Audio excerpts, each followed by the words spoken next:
I am your host, Murdoch. Alongside me, we have our co-host, Coins Catcher, and today we have with us a very, very special guest by the name of BaconGod with Grand Theft Bacon, which is a new play-to-earn game on the AVAX ecosystem with absolutely stunning artwork. The game has yet to launch and are currently in their Gen 0 minting phase, which, by the way, has been wildly successful, might I add, with some mints currently selling for upwards of 20 AVAX on the secondary market. BaconGod, welcome to the show, man. Hey, thanks, Murdoch. I appreciate that. And yeah, super happy to be here and grateful, hop on and chat with you guys. Yeah, and that's what we're going to do here today. We're just going to have a little bit of a conversation, kind of learn a little bit about your background. Of course, we're going to talk about Grand Theft Bacon, kind of hopefully get some alpha from you to give out to the community. But yeah, man, if we could just kind of get a rough idea, kind of get started in a little bit about what your background is in crypto and GameFi and kind of all the above. Yeah, absolutely. So I first got into the crypto space around, I think it was 2018, which was like at the peak of the previous bull run. And I was in college at the time, and I was like, "Oh, what is this crypto stuff?" And I had known about crypto before. I just never really took it seriously. And at one point, I was like, "All right, I'll put in like I don't know, 1 or 2K or something into some of these coins." And of course, a month later, that investment was like 10% of the original amount. And I just kind of left crypto for a while after that. I was like, "Oh man, that was just kind of rough for me." And then eventually in 2019, I kind of, started hearing about crypto again as there was a bit of dwindling price action apparently with Ethereum. Didn't take it seriously. But then in 2020, when COVID hit, a bunch of my buddies started talking about crypto because we had, a bit of an explosion there with, all the stimulus packages and just like the economic environment at the time.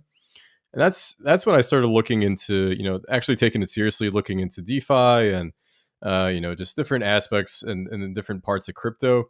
Started investing, and I got lucky with like my first couple moonshots, and that's just really what got me interested in things. So my first introduction to crypto was really just kind of trading coins, and trying out a bunch of different stuff. And then eventually I stumbled upon NFTs and like what was that, 2021, around August or so. And that was also the start of the NFT bull run. So for once I actually got in at the right time. And then I kind of looked at this and I was like, NFTs are kind of interesting. Like, it just, at first it didn't make sense to me. You always have those people that are like, oh, you could just right click and save an NFT or something like that. That's kind of how I was that person technically. I just didn't really get what was going on.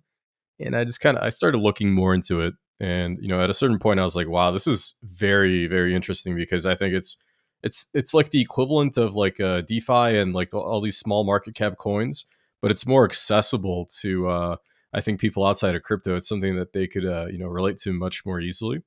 So that's what really got me interested into it. So I started investing into different projects and kind of getting an idea of what's going on on out there. And around November, I stumbled into the P2E space, specifically when Wolf Game came out. That made absolute waves on crypto Twitter.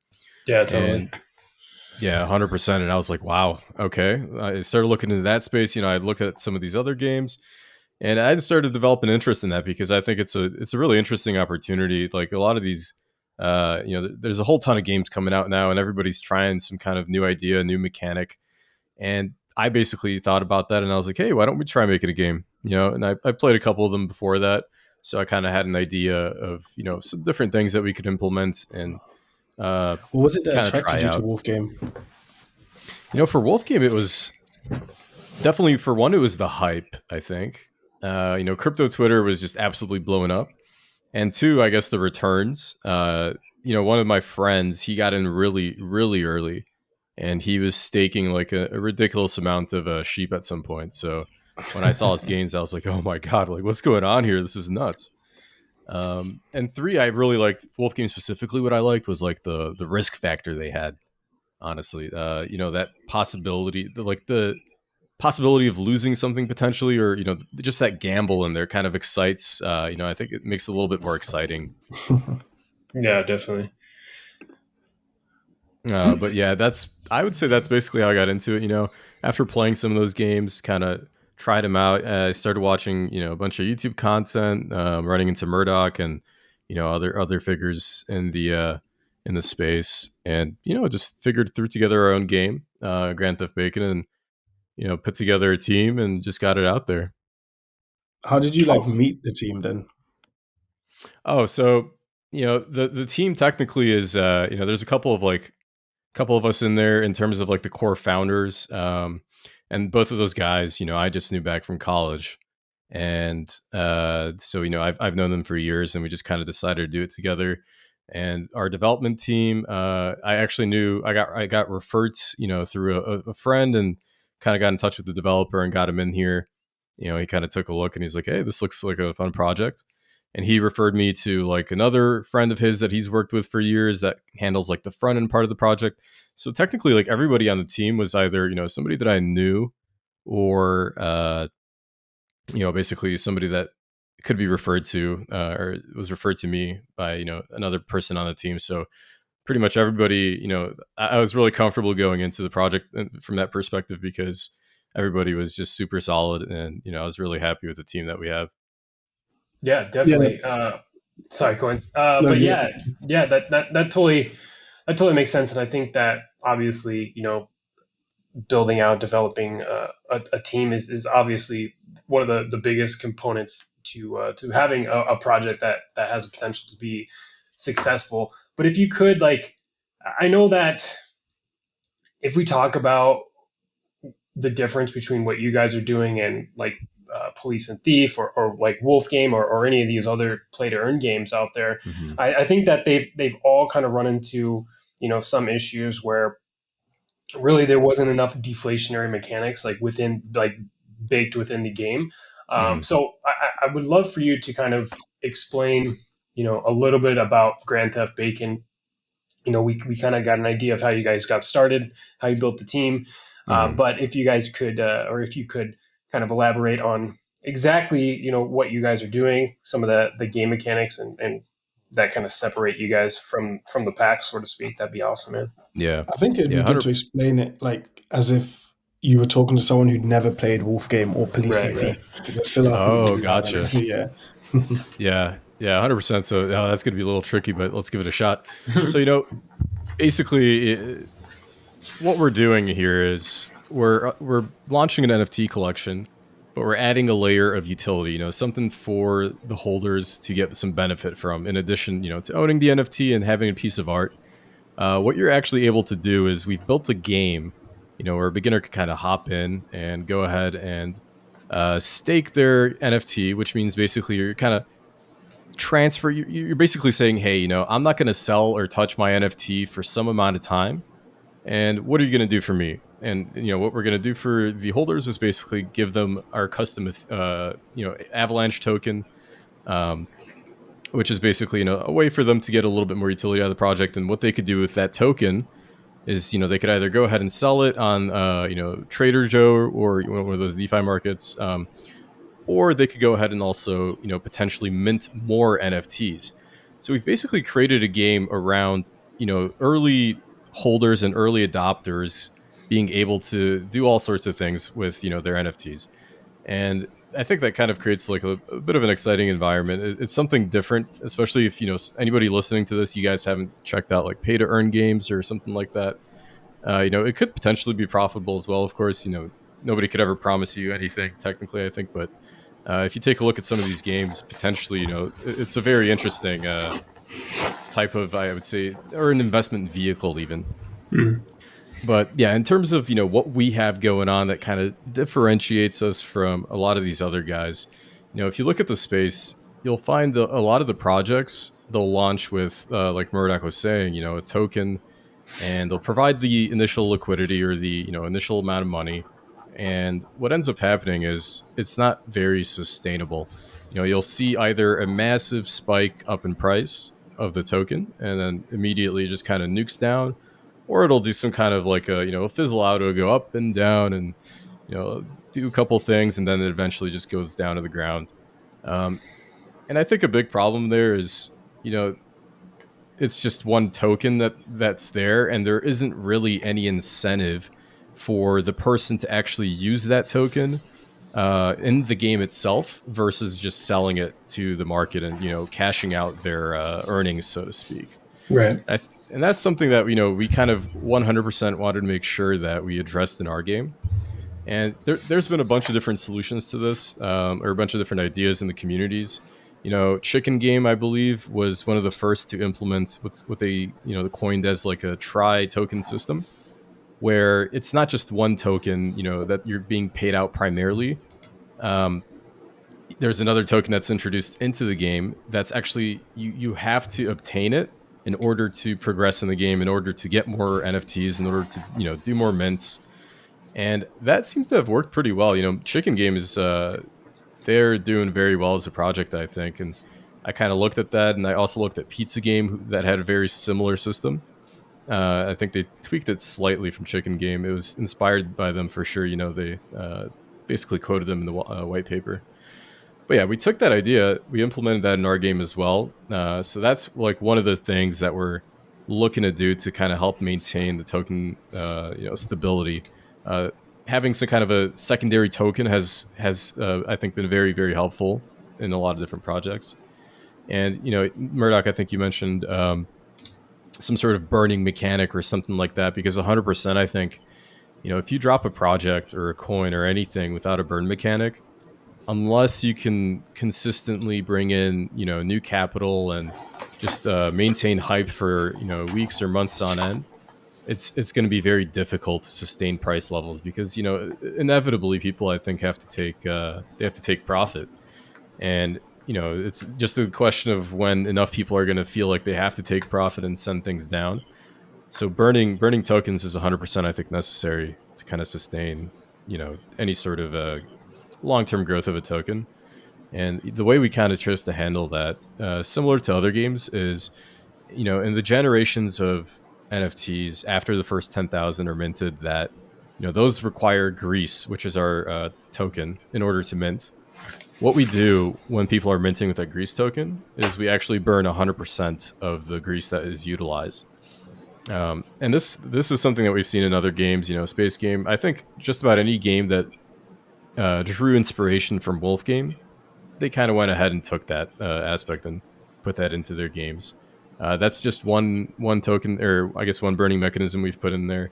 In addition, we are going to have burns when people kind of hop in and use some of these other features that we're implementing later on, like upgrades. And we're always trying to take away a little bit from the supply, not necessarily burn like crazy.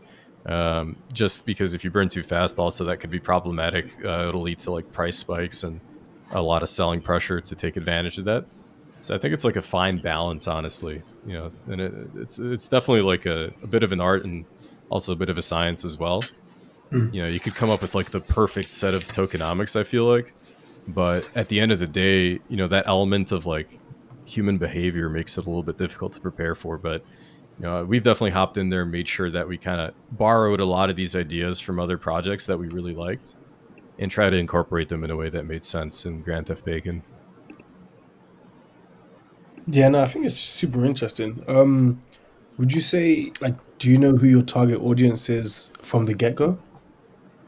Yeah, 100%. So, I think the Avalanche community and the PTV space, it's a very, very interesting niche. Basically, everybody in our server right now has played a number of different P2E games. And to be honest, originally I thought our target audience was actually going to be on Ethereum, because we were originally on the Ethereum chain. Ended up moving to AVAX because it That's made a lot interesting. more sense. Yeah. The gas fees on Ethereum are crazy. But Yeah. our target audience, typically a little bit more seasoned P2E players, but we've also got Okay. a bunch of new folks. We try to make the game, we try to incorporate like a bunch of different elements without trying to overbog, people that are new to P2E. Mhm. So there's definitely, and if you hop into the Discord and anybody has a question, there's always a moderator or somebody from the community that's always down to help out. So we've had success bringing in, I think, new players and new potential investors into our project. Awesome. And you guys are so essentially during this Gen Zero mint period, right? You Mhm. have you have two different types of um, two different types of NFTs that people can mint, right? Could you walk us through like what those two are and like what are the differentiating factors there? Yeah, 100%. So, that's one of the ways that we also kind of gamified the entire collection and experience of minting a, Grand Theft Bacon NFT. It's similar to Wolf Game, where basically there are, two different types that you could mint. One is a regular bacon, and regular bacons are basically, they just generate a set amount of the token per day when they're staked. And the second type is a cop. And, in terms of like what that looks like, it's literally like a regular bacon that's kind of like, a regular like either like a thug or a fireman or whatever, and the cops are literally just police officer bacons. And the difference there is that cops have this special kind of utility, and they're a lot more rare. It's a 90% chance that you mint a regular bacon, and it's a 10% chance that you mint a cop. And the cops, basically what they're able to do in Gen 1 and beyond is actually steal mints. There's a 10% chance that whenever somebody else is minting an NFT and they're using grease to do so, that mint that they're generating could actually end up in your wallet if your cop is the one to catch it. That's crazy. So yeah, that was a really, and we talked earlier about why Wolf Game was really interesting. I think they were one of the first projects to really push that kind of aspect forward, where it's like you could actually just like wake up one day after leaving your thing staked, and then you'll find that you have a bunch of NFTs in your wallet. So that was, I think, really exciting. So that, I guess, that's Yeah. one kind of perk of a cop. And additionally, they also get like a share of the total grease paid out as a tax by the regular bacons. So for regular bacons, if you're staking a bacon and you want to go ahead and withdraw your grease earnings so you could mint or sell or do whatever, you have to either cash out or unstake. And if you cash out, you're paying a tax to the Yeah. police, like cops, and basically they get a share of that. So it's kind of like a risk-free way to earn the token. And also unstaking is that's like a risk mechanic, and it was meant to stabilize the floor price and make sure that investors are encouraged to kind of keep their NFT staked. But there's a 50% chance that if you're unstaking and you haven't claimed your grease, that grease gets confiscated by all the cops. So the cops are really interesting. They're a lot more rare in terms of rarity, and Yeah. they've got a whole ton of utility, especially in the late game when you have a ton of things staked. That's when they really start to shine, I think. Yeah, that's very it's pretty interesting to not only see that or to know that that's coming, but also like how that impacts the secondary floor price if people were to look at purchasing any of the cop NFTs on NFT trade, and like I said, how that affects the overall floor price, right? Like since there's such a low probability of you minting one of those cops. Oh yeah, 100%. One thing that we kind of noticed early on as well is that people they were minting bacons, and then they were selling them back to the market at a loss, only so that they could continue minting to get a cop. Because what ends up happening is like, the bacons, they have a healthy floor price, and then the cops though, they're like, I think the floor right now is something like 13 or 14 AVAX, which is like insane compared to like 2.3 or 2.4 for a regular bacon. Yeah. So, I think people really recognize like that value, and it just creates a really, really interesting dynamic in the secondary market. It's good too for the project, I think, because it generates a whole ton of volume, and you start popping up on on the exchange volume listings, and people start coming into the project. Yeah, but That's true. honestly, it's just it's a very interesting dynamic. I wish we could pull up some stats and just take a look at exactly what was going on there. And are you guys taking any like royalties from secondary sales at all? So for about 50% of our mint, we actually didn't, and Wow. yeah, mostly because NF Trade, they were a little bit slow to get back to us, and Uh, they basically verified our collection for us, and so I couldn't set the royalties. But then we did set one at 5% for the initial Gen Zero mint, and pretty much everything from the royalties, or at least a very large part of that, is just going to go towards either the liquidity pool or charity, or one of the, I guess, like community wallets that we have out there. So we kind of try to keep a little bit higher, and we're probably just going to lower it as we get further out into the generations. It was just an extra incentive, I think, for it was meant as like an extra reason to kind of maybe stake your copper bacon instead of trying to flip it on the secondary market. Yeah, definitely. And then, like, I'm curious, like, what do you think that your hardest or the hardest challenge that you guys have faced so far in Grand Mhm. Theft Bacon? I think it was honestly dealing with an exploit that we found Oh wow. very, very early on in Mint. So, and also some of the tech issues that we had. So, honestly, I did not expect the project to blow up as quickly as it did. We were reaching out to influencers and had a whole ton of people in the Discord. And what ended up happening on launch day was that, we went ahead and launched, and we're kind of refreshing the smart contract page to see how the mints are coming in. And we realized they're jumping up insanely fast. Like it went from 0 to 500 in like, I don't know, maybe 10 minutes or something, or not 10 minutes. It was like 15 seconds or something like that. It was crazy. And so what ended up happening is like the RPC that we purchased, ended up limiting people that were coming into Mint. So people were getting, a little bit confused and wondering why the site was, doing all this stuff. And so we had to hop in there like really quickly and fix that. So we had a fair bit of tech issues, I think, early on that, we ended up handling well and, bringing everything up really quickly. But then it turns out, that there was somebody figured out an exploit where they could basically manipulate the percentage chance of minting a cop. The good thing is that we caught this very, very quickly. And I went back through like the taxation numbers or the hashes, and I took a look at like, what was going on in there.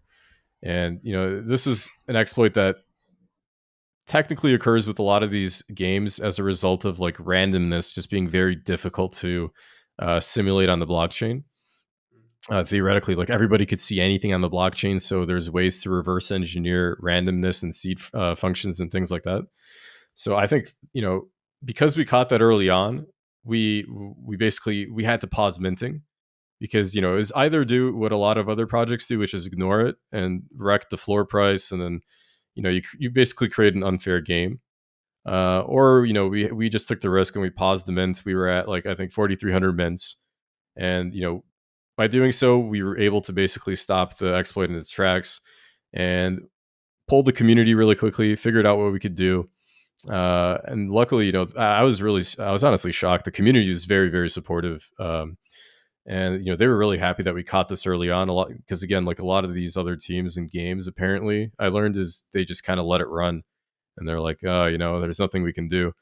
But yeah, we ended up pausing the game and then we pulled the community. We talked to some other people, talked to some other projects, figured out a solution. Um, and yeah, everything as soon as Gen 1 or Gen 0 ends up minting out, we have a fix in place that will allow them to once again, basically fairly mint at a random rate the cops, and then kind of restore that back into the game. And for right now, what we've done is we've basically disabled cop mints, and instead of having people mint for them, what we're going to do is we're going to go ahead and tally up all the mints and then run a script on our end that will determine who gets a cop, and we basically self minted all the cops and have those prepared in the dev wallet, and basically got that ready for everybody. But I think that was honestly the hardest challenge that we've had. It's just such a stressful time because I basically like I went to bed, after the first day or first night of Mint, and I get a call at like 4 a.m. I'm just scrambling out of bed. I was like, oh my god, what is going on? But luckily, like everybody figured it out really quick, and we were just able to really get a lid on it and make sure that the community was happy with the way that we handled it. Yeah, I know that I had heard when that stuff was happening, so it's really good to hear that you guys were able to not only stop it but kind of use it as a way to show the community how determined you guys are in making this something that's successful, right? Which is great. So talking about like the future for Grand Theft Bacon, like what is some like cool roadmap stuff that you guys could share? I know that you guys have a ton of stuff in the works right now and are super busy, but I would love to hear from you personally, like what that looks like, coming in the future. Yeah, 100%. So, you know, after we go ahead and handle all this stuff and get everybody out there and back minting cops and bacons, we're going to immediately start development on stage two. And stage two, what we're doing is we're introducing a bunch of different features that we kind of found from other projects and also from community feedback. You know, we literally just kind of pulled the community. We had like a staking game suggestion channel where they could pitch their ideas. And so what we've come up with is, I think, three very interesting kind of mechanics and aspects of the game that will give people a reason to stick around for the long run. And those are basically number one is heists. And this was actually a community selected feature. And heists are basically little tasks or like adventures that you could send your bacons on. And what I mean by that is like basically you'll select a certain set of bacons that you're staking, and you'll be able to click on a button that says like execute heist. And when that happens, there's going to be like a percent chance that uh, they'll earn something when they execute that heist, that they'll be successful in their heist, and they'll bring back some grease, maybe some eggs as well, which is their secondary token. And also utilize like their experience levels. And that's another thing that we actually introduced was experience for the individual mints, Mhm. and that will kind of help govern like what kind of heists they can go on. So we've basically built out like this little expedition system almost that you might have seen in other like clicking games and things of that nature. It's just kind of like a fun way to gamify, using your NFTs outside of just passively staking them. You'll be able to make decisions on whether or not you want to send them on specific heists, play around with rewards and things of that nature. And this is meant as like a long term, like an end game mechanic, also, so to speak. It'll help people kind of level up their grease earnings in the long run. And second, we have items coming in. And this is something that I personally borrowed from Pizza Game. I really like that idea, honestly, of introducing like items as not only individual NFTs that you could purchase, but also items that you could use in the game themselves. They'll have some kind of utility where, in Pizza Game's case, it increased like the pizza per minute that they could generate. Yeah. And in our case, we're gonna, I think, do something similar where it'll increase the grease earnings a little bit, but we're also going to tie that into heists where, to execute specific heists, you should have like some amount of items of some specific type. And some of these items, I think we're also going to implement where they'll have like little interesting, like random, effects where there's a percent chance that, either you'll score like a double victory in your heist and you'll get like a boosted reward, or, something like that, where some might even like make you immune from potentially paying a fee when you're withdrawing your grease. Uh, and like these ideas are very much kind of out in the open right now. We've kind of had early discussions with the community just to see what they think and what people want to see in the game. Uh, that's just an idea that we had out there for the items. And lastly, this is a big one, which I think is really people are really really excited about, which is the breeding. And you know, breeding I think is something that we've seen in a lot of successful P2E games, because you could have a whole bunch of stuff on your roadmap like that will increase the mechanics and utility of your P2E. But I think people really like to see some kind of directly tangible aspect of their game that will incentivize them to stay around for the long run. And breeding is basically, I think, what we're going to go ahead and do to kind of incentivize that. Krabata, I believe, has a very interesting system, and we've taken a look at a whole bunch of P2E games. Basically, people are just going to be able to, take their Gen Zero bacons and combine them with another one for like a whole new thing, and then another series of bacons that will also have extra utility and will tie into items and things like the heists. So those I think would be like the big three things that we have on the roadmap in terms of the staking game.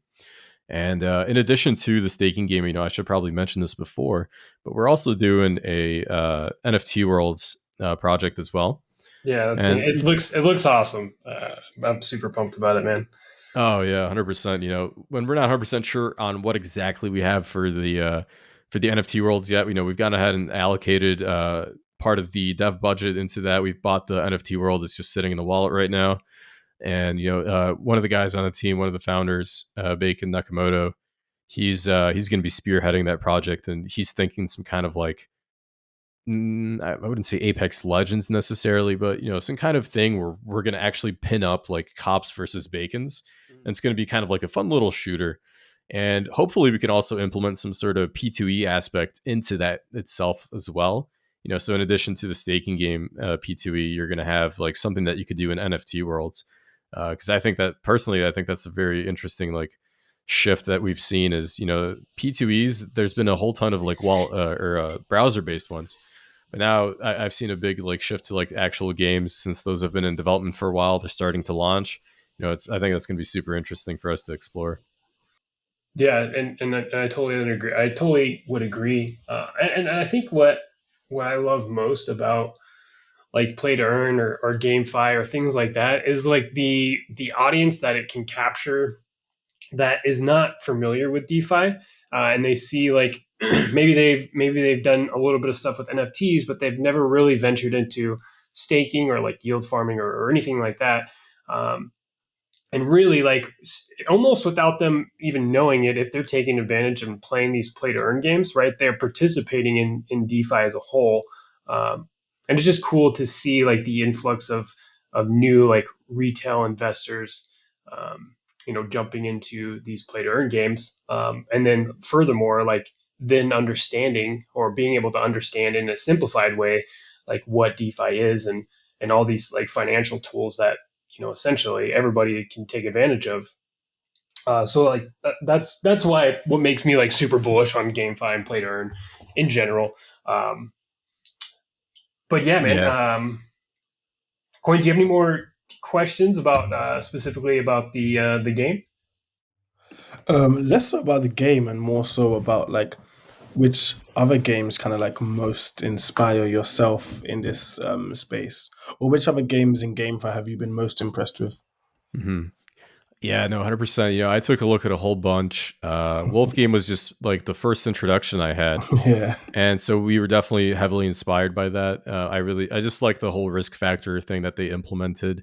It was like it was a style of P2E that I think appealed to a lot of people. And that's why you still see new projects that launch today. They're still kind of replicating a lot of those aspects of the game. So Wolf Game for sure. And I honestly really like Pizza Game. Uh, they I I guess they were the first that I knew about that implemented that dual token system, which I think was very, very interesting. I think Chicken Game was first to that technically, but I actually didn't hear about them until later on. Um, so yeah, Pizza Game 100%. I really liked the team that they had there and the artwork. The project did very well, of course. Their floor absolutely went nuts at a Right, certain point. it did. Like I think the mint price originally was like 1.5 AVAX for the Gen Zero chefs, Yep. and it just like jumped up to like 15 at some point, and I was like, oh my god, like these guys are doing something right. Right. And I hopped into their Discord and I took a look, and it was just fantastic community there in general. So definitely I really liked a lot of their mechanics and their approach. Definitely, and I've been chatting with like a bunch of people that played their game as well, and got some other ideas from that, from those people, and kind of brought that into our game. So I think those two would honestly be the top two games that we drew inspiration from. Um, okay.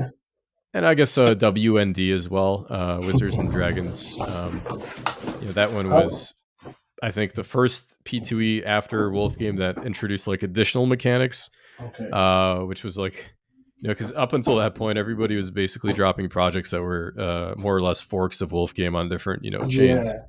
Yeah, so WND was like the first to kind of inspire people to, add a new mechanic or just kind of go outside what's, tried and tested. Just try things Yeah. out and see if they work. And how do you feel about like? I mean, did you look much into the OGs of P2E, such as like the Axes? I would call Karbada an OG, but I mean they're blue chip right Mhm. now, and like, yeah, do you have much experience playing those or looking into them? So Krabata, I haven't personally played, but yeah, I've taken a look at Krabata as well. I think Krabata is like in a league of its own. This game is absolutely insane. Um, and I really like that as well. Anything that basically has sustained itself for that amount of time, I think is 100% worth looking at. And so I took a look and actually chatted with some people on their team. Nice. Uh, Personally, haven't played it, but I really do like a lot of the stuff they have going on there. Mm, And let me see what else we had there. Axie, that was probably the first big one that everybody's heard of. And definitely. I did not get in on that on time. That was a little bit before me, Right. and Yeah. I'm very very salty about that. Yeah. Yeah, Axie is definitely a very these guys are, I would say, like big, really well polished games. Probably have some pretty significant teams, and they're definitely embedded in the communities for the long run. But yeah, I 100%. I'd really like to, if we ever get the opportunity to go that big. I think that could be really interesting. Definitely. I mean, that's always the goal to aim for, I think, because you never know. Why not? Yeah, no, you definitely got to try. It's really tricky. P2E games are very fickle. I think it's like an interesting balance of not only making sure your game is built for longevity with like tokenomics Yeah, and mechanics, but also you have to maintain marketing, you have to maintain outreach, you have to keep people engaged, you have to make sure your community's solid, and it's a really tough balancing game. I think. definitely. There's quite a few things to consider, and I think a lot of teams underestimate how much you can be killed by any one of them, especially when it comes to tokenomics. I think Hmm. that probably is the most interesting one because any game with bad tokenomics just ends up being like a, well, what's the point? Because most games we see created in this space don't are they're still struggling with the playability, which is Hmm. actually another interesting point. Like, how do you guys, measure the balance between, okay, we're building a fun game versus this is kind of like DeFi masters a game as some other games are, or like, Hmm.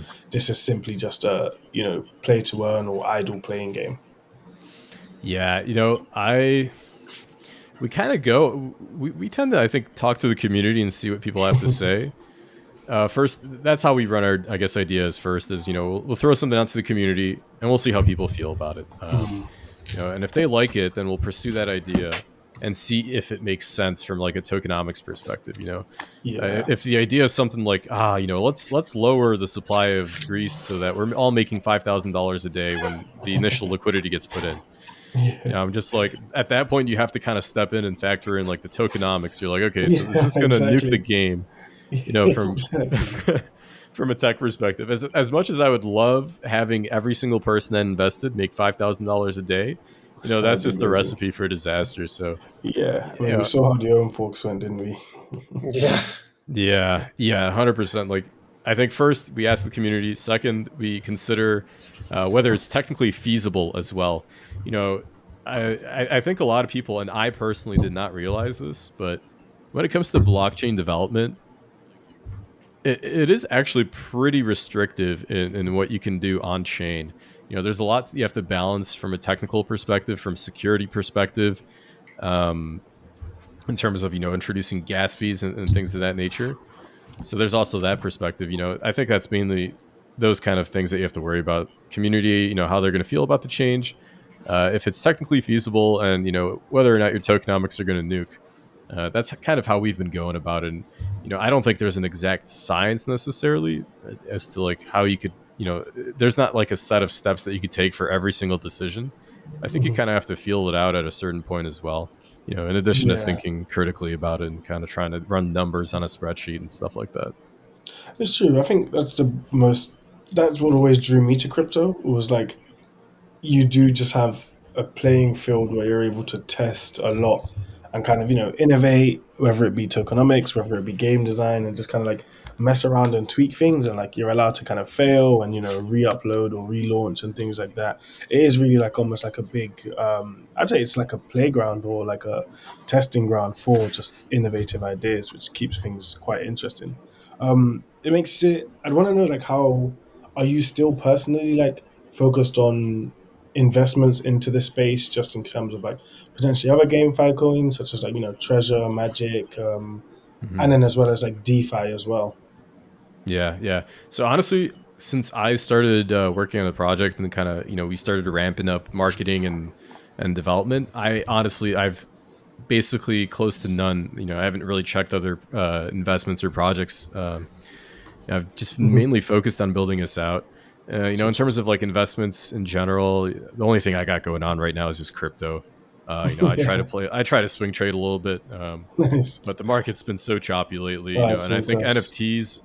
Oh man, it's just been horrible. There's a whole ton of stuff just going on right now, and Yeah, it's legacy hard to know which markets. way. Are you stabled up pretty much right now then?